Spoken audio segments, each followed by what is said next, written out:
So you've got a ton of great ideas, but how do you find the one game idea that's worth your time, your effort, and your passion? In this video, I want to help you identify and refine a game idea that suits your skills, your resources, and the market opportunity. Now, by the end of this video, you're going to walk away with a clear pathway to discover your perfect idea that you can find success with. So why does this even matter in the first place? Well, if you're like me, you have limited resources and time, and this means that the idea must be achievable. Secondly, we have an idea, but we want it to be unique and well suited enough to help the game stand out. And then finally, we need to have a manageable scope that reduces burnout and improves the chances of success. So the first step is to assess your skills and your resources. And these are going to break down into a few key areas. The first area is technical skills. Are you strong in coding, art, or design? The second area is going to be the tools available to you. What engines and software can you access? Do you have to pay a little bit for something that you're more comfortable with, or do you like free tools? How well do you know a certain piece of software? And then the third area is going to be time constraints. How many hours per week can you commit to your project? Now, luckily for you, I've created a template that you could use to self-assess your skills. And so it comes with some questions and you'll rate yourself, and then it'll give you some ideas on how you can move forward from there based on your answers. Now, the second step is to research the market. Market trends are one of those things that can be a little intimidating because we're not really sure what the market is going to do. It seems like certain games just kind of come out of nowhere and just have massive success, and then we see other games that look like they're going to be successful and just completely bomb. So how do we balance this fear of our game idea not doing very well?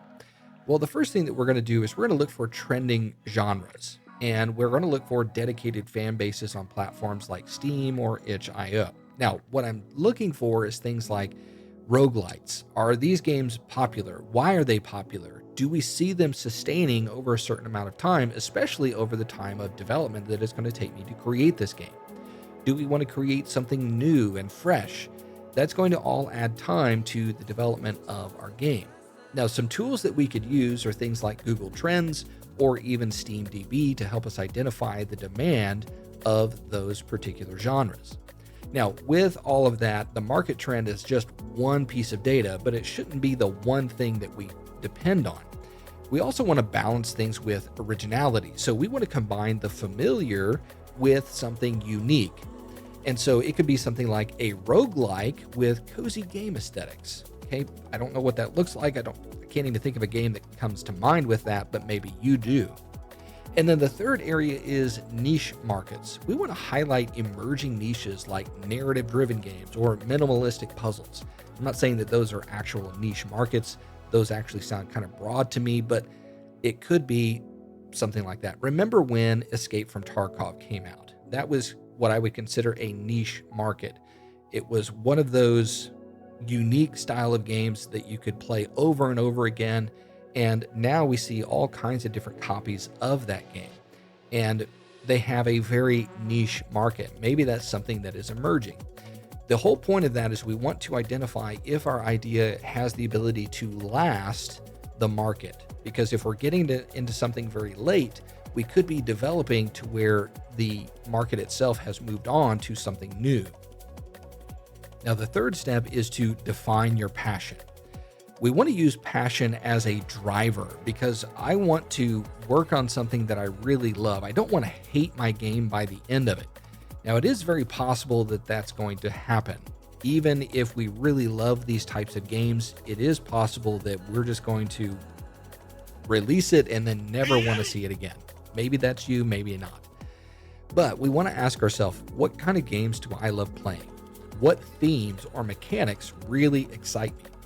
And so we want to use these as drivers, as intrinsic drivers to keep us moving throughout the development of that game. And some ways that you could do this is by identifying your top 3 games. What are the 3 games that you love playing, and do they have anything to do with your idea?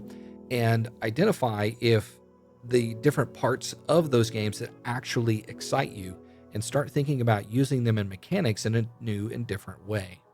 Now, the fourth step is going to be combine and refine. We're going to use some brainstorming frameworks to help us out during this process. We could use mind maps, or one of my favorites is to use the 3-word method. And so in this, we're going to pick 3 words from our idea. And that's going to be, let's just create one real quick. Let's say exploration, strategy, and humor. So we would come up with a vague idea like a sci-fi game. Okay, so we're going to put those into the construct of the 3-word method here. And so I would come up with something like a resource management game set in space with humor-driven mechanics. Okay, now I don't know exactly what that looks like. We can start to kind of evolve that and get more specific.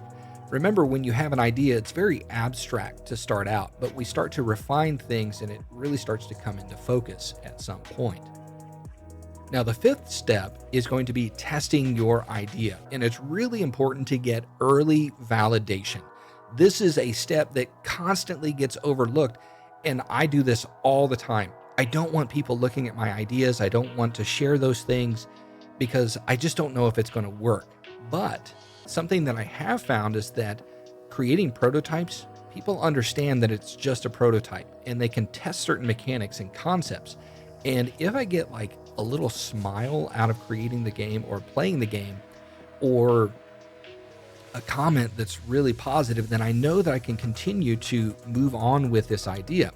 However, if I really don't get anything out of the prototype itself, if I don't get a reaction, if I really don't get any positive comments, then I know that the idea could probably be skipped over, and then I'm going to move on to something else. Now, when talking about early validation, it's important to understand tools, and it's really important to create prototypes using tools that are easy to use. For example, Unity. There's a lot of information about it. There are a lot of assets and free assets that you could use, but mainly you can create a lot of things with just basic primitives inside of Unity, and you can get the idea, test it very quickly, and if it works, continue with the development in the Unity game engine. And if it doesn't, you could just move on to another project and test a new idea. And you could do this within just a matter of weeks. Now, I will caveat that statement with the overall scale of your idea. When you start getting into 3, 4, 5 different mechanics in a game, obviously things are going to take longer than just weeks. Now it's your turn. Sketch out your game idea and share it in the Discord. I'd love to really see what you're working on and discuss it, maybe help you out with some of your designs. And if you have any questions, I'd love to help you there too. So if you found this video helpful, hit that subscribe and the like button for more actionable game dev tips. So stay tuned for more tips and insights to help you on your game dev journey, and I'll see you in the next video.